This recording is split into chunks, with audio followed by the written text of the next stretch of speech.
so it's not all right now. Bring it down, make it come. I got 3 old thoughts to walk. Halo teman-teman, kali ini saya akan membahas tentang jenis dan karakteristik bencana alam. Apakah teman-teman sudah mengetahui apa itu karakteristik dan bencana alam dan juga apa itu bencana alam? Kalau belum, mari simak video penjelasan berikut ini. Apa itu bencana? Bencana adalah peristiwa atau rangkaian peristiwa yang mengancam dan mengganggu kehidupan dan penghidupan masyarakat yang disebabkan baik oleh faktor alam atau faktor non-alam maupun faktor manusia, sehingga timbulnya korban jiwa, kerusakan, kerugian, dan dampak psikologis.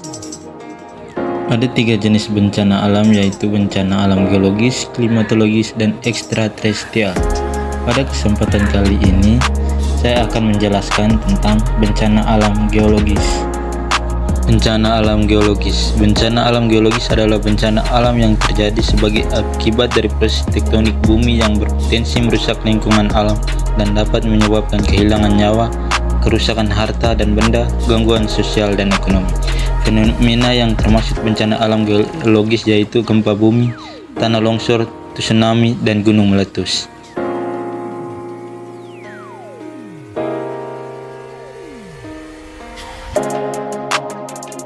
Tahukah teman-teman apa penyebab gempa bumi? Gempa bumi dapat terjadi karena beberapa hal, namun yang paling umum adalah tekanan dari lempeng bumi yang bergerak.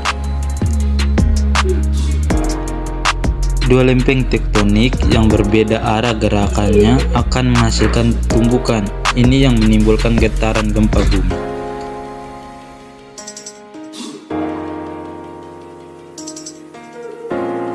Gempa pada umumnya diawali dengan gempa utama atau main shock yang diikuti oleh gempa susulan atau aftershock.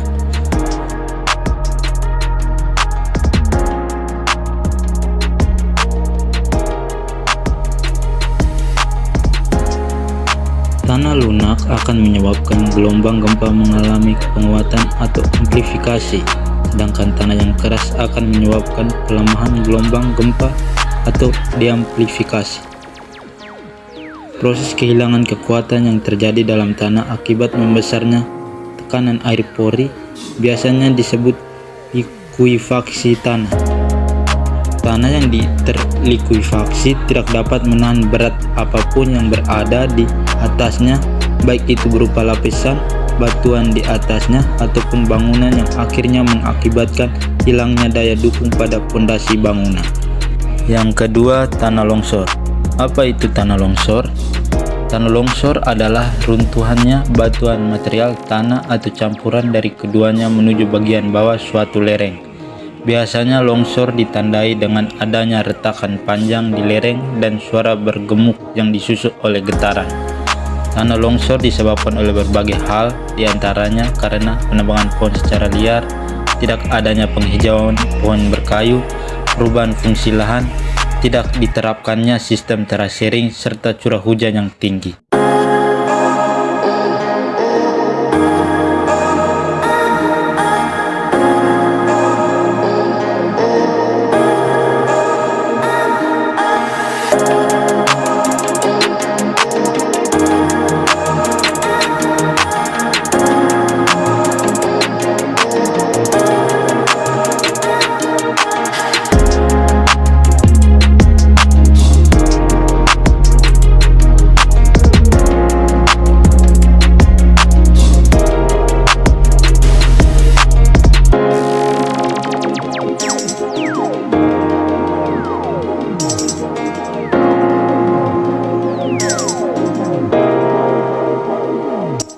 Ya betul, itu tadi tsunami.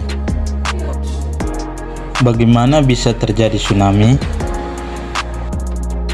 Begini ya teman-teman penjelasannya. Tsunami dimulai dari adanya gempa atau longsor di bawah laut. Tempat ini akan membuat gelombang air naik. Gelombang ini akan berjalan ke pantai dan semakin naik, gelombang ini akan menabrak apa saja di depannya seperti gedung, rumah, pohon, hewan, dan manusia.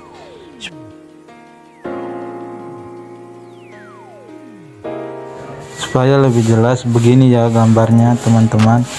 Ini adalah potongan gambar pantai sebelum tsunami.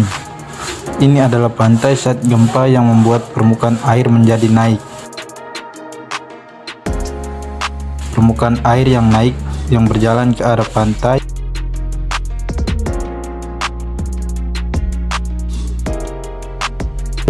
Air akan masuk ke daratan lebih jauh dari bibir pantai.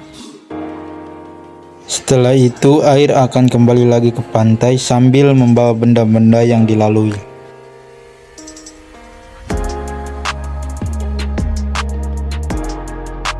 Kita tahu bahwa Gunung Merapi itu adalah gunung yang istimewa. Kenapa? Karena ada dapur magma di dalamnya.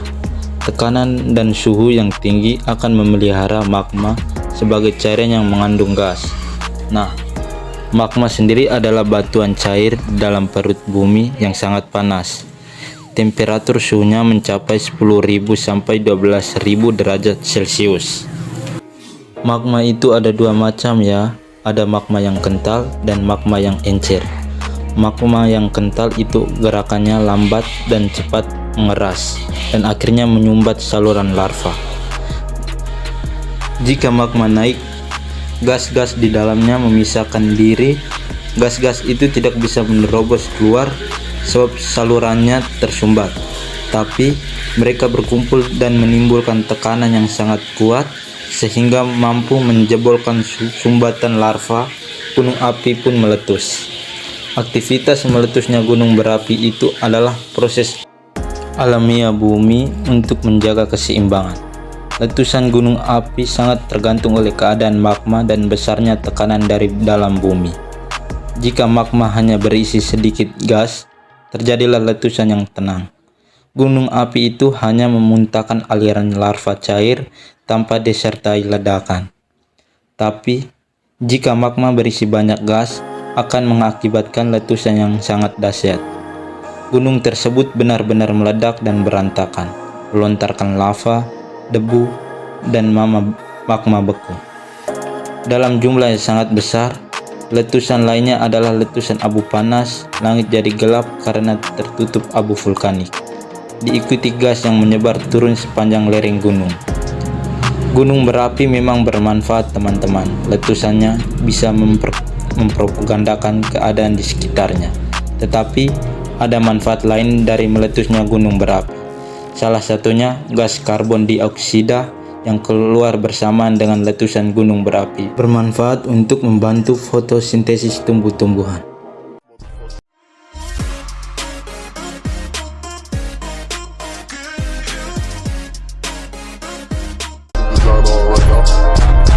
Bring it down, bring it down, bring it down. I got 3 whole thoughts.